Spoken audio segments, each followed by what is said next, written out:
semuanya, kembali lagi di Kastrat Podcast bersama Kastrat. Hari ini di episode kelima kita bakalan bahas suatu isu nih yang viral banget di sosial media, di kalangan farmasi maupun di apoteker gitu. Jadi peraturannya itu adanya pengeluaran baru atau keterbaruan dari peraturan dari Perbepom nomor 5 tahun 2026. Nah, katanya di aturan ini tuh kita boleh menjual obat bebas di retail modern seperti di minimarket. Kira-kira ini tuh bakalan jadi suatu ancaman atau peluang sih bagi profesi apoteker sendiri. Nah, hari ini Ara nggak sendirian, kita kedatangan apoteker fresh graduate nih yang luar biasa banget. Langsung aja kita sapa apoteker Insan Kamil Esfam. Halo, selamat datang Bang di Kastrat hari ini. Gimana nih Bang kabarnya hari ini? Alhamdulillah baik. Alhamdulillah ya. Oke, terima kasih banyak Bang sebenarnya udah meluangkan waktunya di Kastrat ini. Nah, sebelum kita masuk untuk mengulik peraturan-peraturan yang ada, Ara kepo sedikit nih, kan Abang tuh resmi menyandang gelar apoteker ya. Jadi istilahnya Abang tuh udah berhasil lah menyelesaikan rintangan di S1 dan di apotekernya gitu ya. Nah, kira-kira gimana sih perasaan Abang setelah berhasil melewati itu semua? Apakah ada rasa lega atau malah merasa tertantang nih di dunia pekerjaannya gitu? Oke, jadi ya halo, kenalin sebelumnya ya, aku Insan Kamil, apoteker fresh graduate gitu ya. Dan tentu dari tadi yang ditanyakan gimana perasaannya gitu ya setelah betul. memang kayak bertahun-tahun 5 tahun lebih gitu ya kita berjuang gitu kan, terus juga banyak tantangan, banyak tangis mungkin ya yang di dalam diam gitu ya. Jadi ya terutama tentu lega banget gitu ya udah bisa menyelesaikan amanah yang memang mungkin diberikan dari Tuhan dan juga dari orang tua begitu ya, sehingga pada akhirnya memang sampai pada titik ujungnya begitu ya. Dan mungkin memang ini juga akan menjadi titik awal bagaimana kita sebagai apoteker gitu ya, kami gitu ya sebagai apoteker mungkin akan bagaimana nih nanti ke depannya bisa menyumbang lah kontribusi untuk Indonesia gitu. Oke, wah perjuangan yang luar biasa ya. Tadi ada tangis-tangis dalam diam tuh. Nah, pastinya menginspirasi kami juga nih Bang yang masih ada di bangku perkuliahan gitu.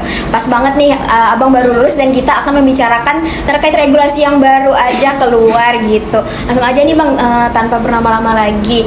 Arab dan teman-teman di rumah juga pasti penasaran banget tentang insight yang akan Abang berikan pada hari ini. Oke, buat pembuka hari ini Bang, sebenarnya Perbepom nomor 5 tahun 2026 ini tuh aturannya kayak gimana sih Bang, dan secara garis besar. Terus kayak perasaan Abang waktu melihat ini booming atau kayak viral di sosial media tuh gimana sih tanggapan Abang pertama kalinya gitu? Oke, jadi tentu kalau misalnya pas peraturannya keluar gitu ya, terus kita kan nggak langsung baca gitu ya, tapi tuh tahu awalnya tuh lewat sosial media gitu kan, lewat viral gitu kan, sehingga dengan baca kayak tenaga bersertifikat gitu ya, yang harus mengikuti pelatihan dan segala macam itu kayak wah ini parah banget nih gitu kan, pokoknya kita campur aduk banget gitu ya. Jadi itu kayak apa bahasanya, sangat-sangat penuh dengan kaget, sangat-sangat kaget gitu ya, maksudnya kok bisa gitu kan. Tapi ketika memang kita baca, mungkin kalau misalnya kita ingin melihat berbagai sudut pandang gitu ya, tentu kalau dari sudut pandang yang diberikan Bepom, sebenarnya aturan ini mungkin gitu ya, mungkin adalah untuk membuat sebuah payung hukum, jadi sebuah regulasi gitu ya. Ketika memang kan sebelumnya belum ada tuh bagaimana regulasi yang mengatur di pengelolaan obat gitu ya di fasilitas selain fasilitas kefarmasian gitu, mungkin seperti di retail ya, gitu di retail ya. Benar gitu ya. Jadi sejauh ini kan belum ada gitu, jadi mungkin mereka mengeluarkan peraturan itu supaya untuk nanti obat-obat yang memang dijual di retail ini sudah punya payung hukumnya, bagaimana aturannya segala macamnya begitu. Tapi sejauh dari apa yang memang abang baca gitu ya, dan sejauh apa yang memang abang baca, mungkin di sini ada hal-hal yang memang nanti akan menjadi bahasan lebih panjang gitu ya, bagaimana mungkin terkait dengan peran dari kita sebagai farmasis dan juga apoteker gitu ya. Nah, jadi memang secara umum mungkin itu tujuan utamanya, bagaimana nanti, karena ini kan peraturan yang baru ini menggantikan peraturan yang sebelumnya gitu ya, dimana peraturan sebelumnya itu dari Bepom juga gitu ya di tahun 2021 kalau nggak salah. Jadi itu tuh kayak hanya di pelayanan kefarmasian, nggak ada dan fasilitas lainnya gitu ya. Nah, sedangkan sekarang pun ada gitu. Mungkin sebenarnya dari sudut pandang abang bagus, tapi bagaimana pelaksanaan dan juga jangan sampai menghilangkan peran dan tanggung jawab dari kita sebagai apoteker gitu ya, ataupun farmasis. Oke, baik, itu poin utamanya. Jadi kalau dilihat dari sisi baiknya atau goalsnya itu untuk pembentukan payung hukum itu sendiri gitu ya di retail modern seperti minimarket dan hypermart lain-lainnya. Nah, betul banget sih itu tadi. Tapi nih Bang, kayak walaupun kita udah tahu dijual obat bebas, kan ada obat bebas terbatas, ada yang logonya hijau dan logonya warna biru gitu ya Bang. Nah, menurut Abang kenapa sih konsumen tuh sebenarnya tuh walaupun itu tahu bebas tapi butuh banget diedukasi untuk penggunaannya gitu. Jadi apakah emang seberesiko apa sih kalau masyarakat nggak dapat edukasi itu dari apoteker gitu? Oke, jadi kan selama ini kita tahu kalau beli obat mungkin di apotek gitu ya, ataupun mungkin toko obat. Kalau toko obat kan memang sudah ada izinnya dari dulu gitu ya. Nah, sedangkan yang ini kan baru-baru nih gitu ya. Jadi memang kenapa sangat riskan sekali gitu ya kalau misalnya memang nggak ada peran apoteker atau tenaga kefarmasian minimal gitu ya di situ, adalah karena memang obat itu kan sebenarnya kalau di farmasi kita tuh ada slogan yang unik gitu ya. Jadi slogan itu namanya tuh dosis sola facit venenum. Jadi artinya tuh kayak hanya dosis yang dapat membuat sesuatu menjadi racun kan termasuk obat. Jadi kalau dosisnya tepat bisa menyembuhkan, tapi kalau dosisnya nggak tepat malah bisa jadi racun, kan? Bisa jadi toksik. Nah, jadi itu yang memang kita tuh pengen agar peran apoteker dan tenaga farmasian tuh tetap ada, tetap hadir gitu ya. Jadi tuh seberbahaya apa contohnya kalau misalnya mereka mau beli obat pilek. Pilek kan kalau obat pilek itu ada yang dot biru ya, nah ada yang dot biru dan masih bisa dibeli gitu ya di di retail nggak perlu resep dan segala macam masih bisa gitu ya. Nah jadi contohnya dengan obat flu, kadang itu obat flu itu ada yang dia itu bisa meningkatkan tekanan darah. Nah jadi khawatirnya kalau misalnya tidak ditangani sesuai dengan kondisi pasien, ternyata pasiennya hipertensi gitu ya. Terus dikasih obat flu yang efek sampingnya menaikkan, jadi itu kan bahaya banget ya, kasihan gitu ya. Jadi itu yang sangat-sangat mengkhawatirkan sebenarnya kalau misalnya memang tidak ada peran tenaga kefarmasian atau apoteker. Bahkan mungkin ya kalau misalnya di beberapa apotek yang dalam tanda kutip mohon maaf mungkin apotekernya jarang ada ataupun mungkin kasirnya bukan dari latar belakang atau background farmasi gitu ya, mungkin bisa saja kadang ada medication error yang diberikan, bisa saja bahkan sebuah apotek gitu ya, apalagi ini yang fasilitas yang memang tidak mereka hanya menggunakan tenaga yang memiliki sertifikasi pelatihan khusus begitu. Mungkin seperti itu. Ngeri banget ya kalau dipikir-pikir nih, bahkan di suatu apotek juga bisa terjadi medical error gitu, apalagi dengan tenaga yang memiliki sertifikat kilat ini gitu ya Bang. Nah, menyambung soal edukasi tadi Bang, di aturan ini kan disebutkan kalau pegawai retail tadi itu pelatihannya punya bersertifikat. Kalau menurut Abang sih apakah sertifikat kilat seperti itu tuh bisa menjamin tadi kayak pasien safety-nya, kayak dari mereka cara penggunaannya segala macam, apakah itu dapat menjamin gitu Bang? Kalau dari yang Abang lihat ya begitu ya, kalau misalnya mereka kan sertifikasi begitu ya, sebuah pelatihan yang mungkin itu mungkin nggak akan sampai yang waktunya bertahun-tahun seperti orang kuliah gitu ya, seperti orang magang juga kan enggak ya. Namanya sertifikasi paling hanya beberapa hari atau bahkan mungkin beberapa jam aja gitu ya. Nah, jadi sebenarnya yang menjadi perhatian khusus di Indonesia saat ini adalah bagaimana sertifikasi itu tuh ternyata nggak hanya menjual sertifikat, tapi bahasanya memang kemampuan yang ingin ditanamkan itu benar-benar ada. Dan ya mungkin kawan-kawan juga merasakan gitu ya, sebagai seorang lulusan S1 farmasi aja gitu ya, yang sedang berjuang di S1, bahkan kuliah 2 tahun 3 tahun aja kadang kita masih bingung gitu ya dengan obat. Bahkan kita mungkin masih belum hafal obat ini, bahkan ada yang kayak ngedengar obat ini kayak nggak pernah dengar gitu ya, belum tahu belum tahu obat apa nih ya gitu kan. Jadi itu kayak memang abang sertifikasi itu hanya untuk bagaimana mereka nanti mengetahui pengelolaannya. Misal mungkin kalau misal dot hijau ini obat bebas ya gitu, boleh begini-begini. Kalau dot biru ini terbatas, harus hanya boleh diberikan segini misalnya gitu ya. Terus juga kalau misalnya mungkin tata cara ada obat-obat yang harus disimpan di suhu segini, ada obat-obat yang boleh disimpan di suhu biasa aja dan segala. Pokoknya yang administratif nanti bagaimana mereka itu bisa mengelola obat-obat yang ada di sana, dan juga Oh, sama satu lagi. Ternyata peran pentingnya adalah mereka yang punya sertifikat itu nanti mereka yang akan menjadi, kalau di apotek kan namanya APJ ya. Bahasanya betul. ini APJ-nya retail gitu. Oke. Jadi kayak mereka yang bakal ngelakuin pemesanan melalui toko obat dan juga nanti dari toko obat itu yang mesanin ke PBM atau distributor. Jadi kayak mereka lebih kepada administratif. Tapi kalau yang tadi ditanyain tentang apa patient safety dan segala macamnya gitu ya.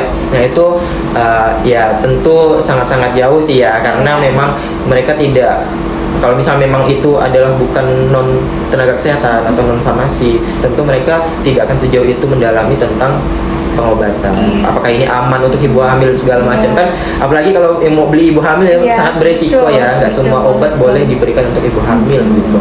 Seperti itu. Oke, berarti terkait ini istilahnya terkait distribusinya aja nih, terkait pengelolaan obatnya aja.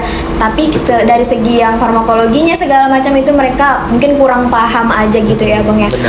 Berarti emang harus dikawal banget terkait kualitas pelatihan dari sertifikasinya ini. Nah, kalau dari arah baca di aturannya itu Bang kan dikasih waktu transisi gitu dari sampai Oktober 2026 kan buat retail-retail itu bersiap. Nah, menurut Abang di lapangan nih, apa seberapa siap sih mereka retail-retail modern ini untuk menyiapkan sampai di Oktober 2026, sedangkan sekarang udah Juni gitu. Juni aja kayaknya gitu. Sisa 4 bulan lagi ya. Iya, sisa 4 bulan lagi gitu ya.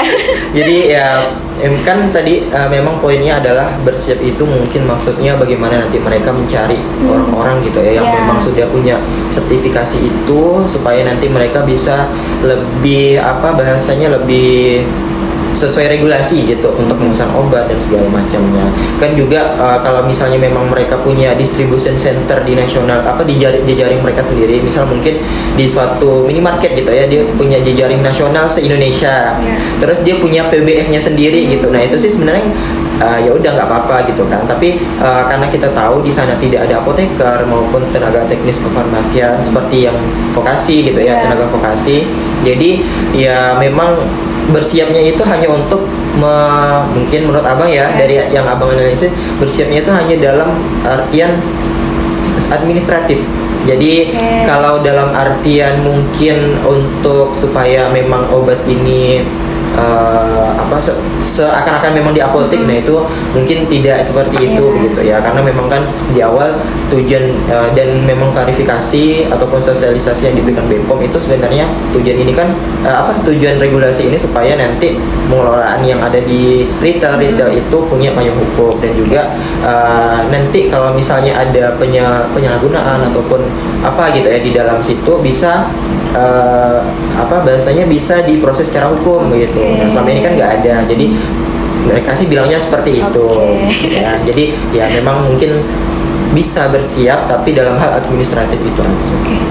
Baik, berarti tantangan di lapangannya juga pasti nggak mudah nih ya Bang. Benar banget. Terus kalau dari sisi pengawasannya sendiri itu gimana Bang? Menurut Abang kayak gimana sih caranya kita memastikan atau BPOM untuk memastikan bahwa pegawai retail yang udah bersertifikasi ini itu memang beneran mengedukasi atau seenggaknya kasih tahu mereka yang pembeli ini untuk cara minumnya tuh gimana, atau mungkin cara minumnya berapa kali gitu, mengkonfirmasi lah apa yang ada di kemasan obat tersebut. Itu gimana sih, apakah mereka ini mampu gitu mengawasinya?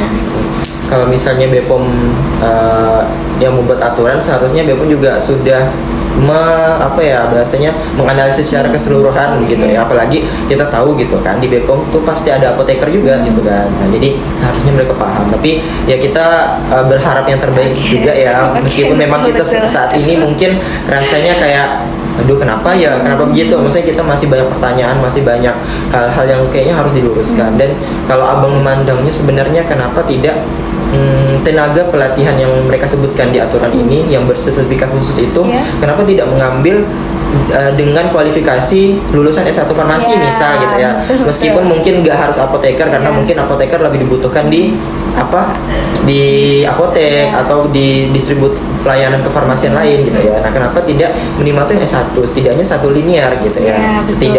Dan mungkin kemarin alasannya karena tenaga kefarmasian itu tidak banyak di lapangan, sepertinya banyak banget melimpah ruah bahkan mungkin banyak yang belum bekerja gitu ya, apalagi teman-teman abang juga masih banyak gitu ya yang kayaknya masih mencari begitu kan ya, sehingga harusnya akan lebih mudah bagi mereka kalau menurut abang mereka memasukkan kualifikasi itu minimal pendidikan S1 farmasi. Jadi nggak hanya semata-mata orang yang memang nggak pernah terjun di dunia ini terus tiba-tiba mengurus obat.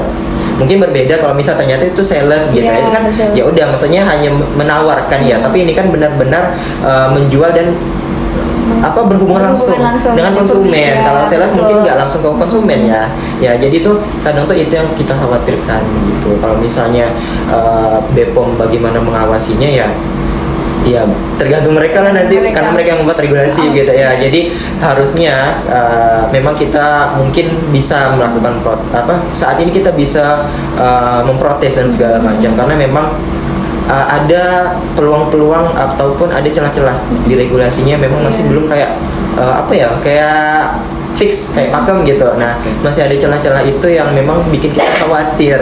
Bahkan kita aja yang mungkin tenaga kefarmasian ataupun seorang apoteker kadang itu masih harus belajar lagi gitu ya tentang suatu obat, apakah ini boleh diberikan dan segala macam. Jadi tuh ya seperti itu sih. Jadi sangat menjadi suatu khawatiran, dan semoga nanti BPOM tetap bisa bagaimana nanti ini bisa diawasi gitu ya, nggak hanya sekedar terbit regulasi tapi tidak ada follow up-nya gitu ya. Betul. Seperti itu. Jadi ya begitu sih.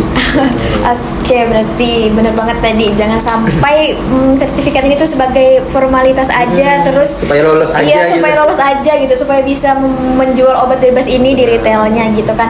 Nah, juga tadi ada beberapa celah gitu ya, kayak kenapa tidak memanfaatkan si tenaga-tenaga farmasi ini, kayak yang S1 tadi atau D3 mungkin boleh kali ya Bang ya, mungkin untuk berada di retail tersebut untuk mengawasi gitu.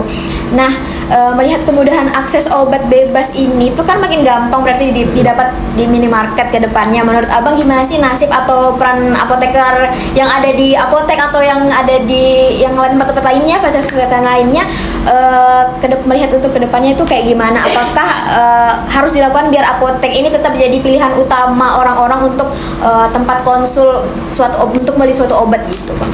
Jadi kan memang kita sadari ya, maksudnya regulasi ini pun tidak bahasanya tetap memisahkan bagaimana peran dari apotik dan juga dia yang retail yang bukan pelayanan kefarmasian gitu ataupun fasilitas kefarmasian gitu ya.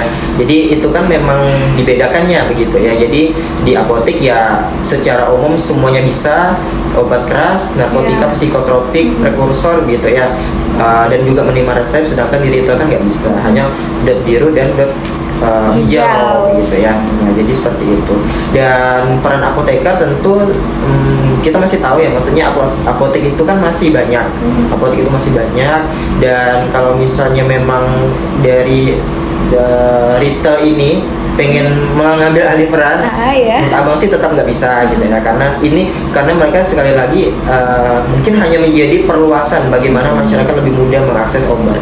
Nah, berbeda dengan apotek yang memang menjadi poin utama gitu ya, bagaimana obat ini sampai kepada masyarakat kan ujung-ujungnya pasti melalui apotek gitu, ataupun melalui rumah sakit atau puskesmas. Gitu ya. Nah, jadi peran apoteker akan tetap selalu eksis, karena di apotek tentu yang membuat apotek berbeda dengan retail gitu ya, itu tentu adalah bagaimana mereka memberikan pelayanan, bagaimana mereka menganalisis kerasionalan obat, kemudian bagaimana memang tujuan utama dari mengedukasi masyarakat itu bisa tersampaikan gitu. Sedangkan ya ini bukan mau membanding-bandingkan, tapi memang sudah terbandingkan gitu ya. Kalau di sana kan ya udah mungkin sekedar menjual, tidak ada pelayanan edukasi, konseling KIE dan konselingnya begitu ya di sana gitu. Memang tidak bisa dilakukan gitu ya, karena tidak ada lain cerita atau berbeda ceritanya kalau misalnya di retail itu yang stay-nya adalah seorang apoteker gitu. Nah, itu tentu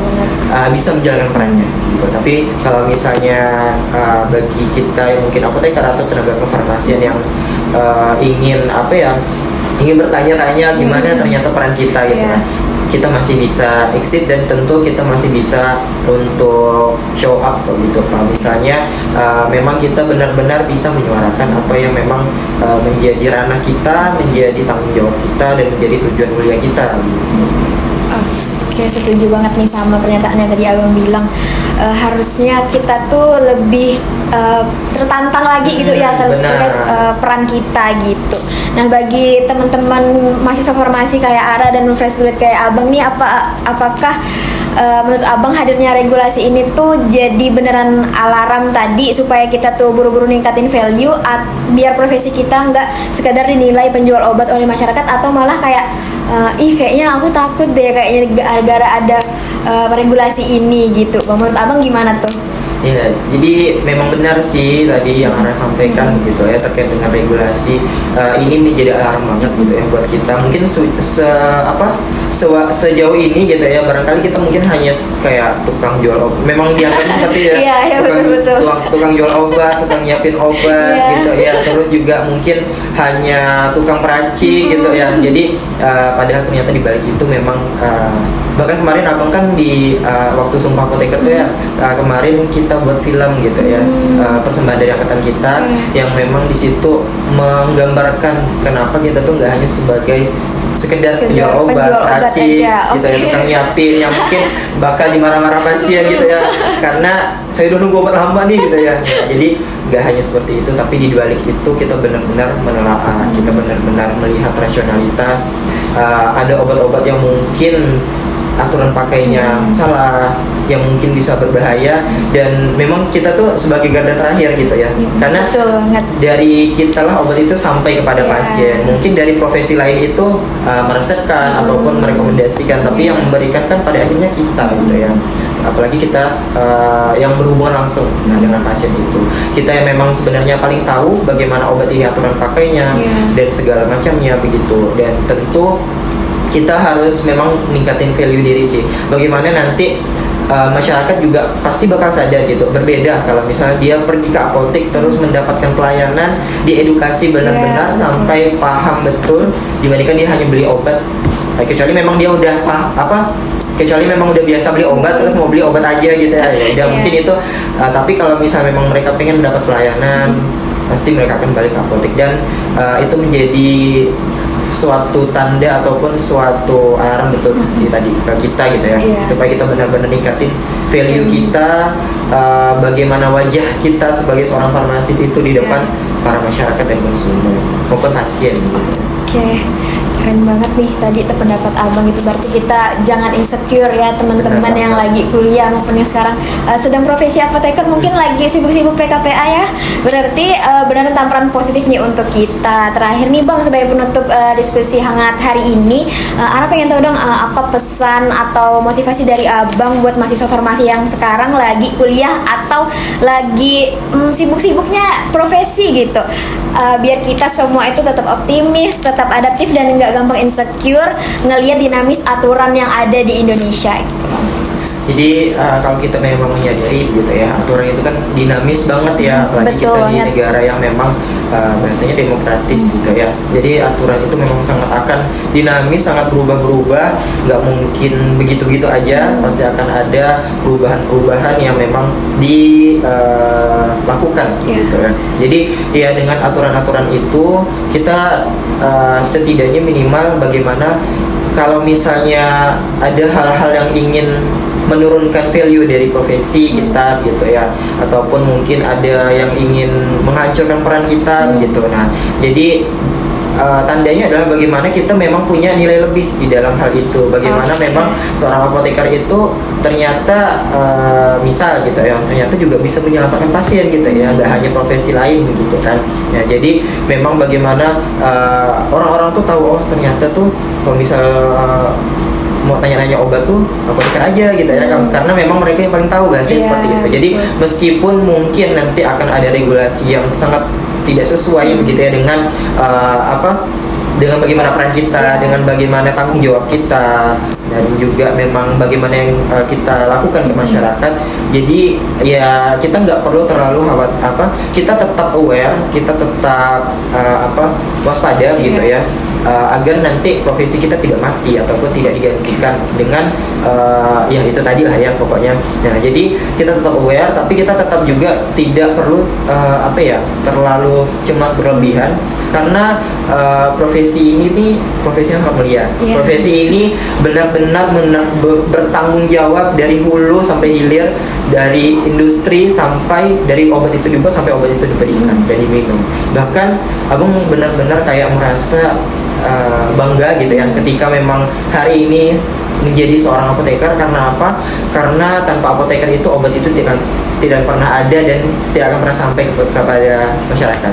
Kenapa? Karena mau buka industri harus ada apoteker, Iya, wajib betul, 3 apoteker wajib. minimal ya, industri obat. Oke. Di distribusi harus ada apoteker, kemudian di fasilitas kefarmasian harus ada Harus apoteker ada. juga. Jadi kalau nggak ada tuh nggak akan ada obat tuh, nggak akan ada ke distribusi, nggak akan ada sampai, nggak akan ada dibuat ke kita gitu ya. Jadi itu kayak sangat prestigious sekali gitu ya posisi Iya. kita gitu ya, sangat keren sekali, sangat ya. Tapi mungkin di balik itu memang banyak tantangan yang Iya. memang kita harus sabar aja gitu ya.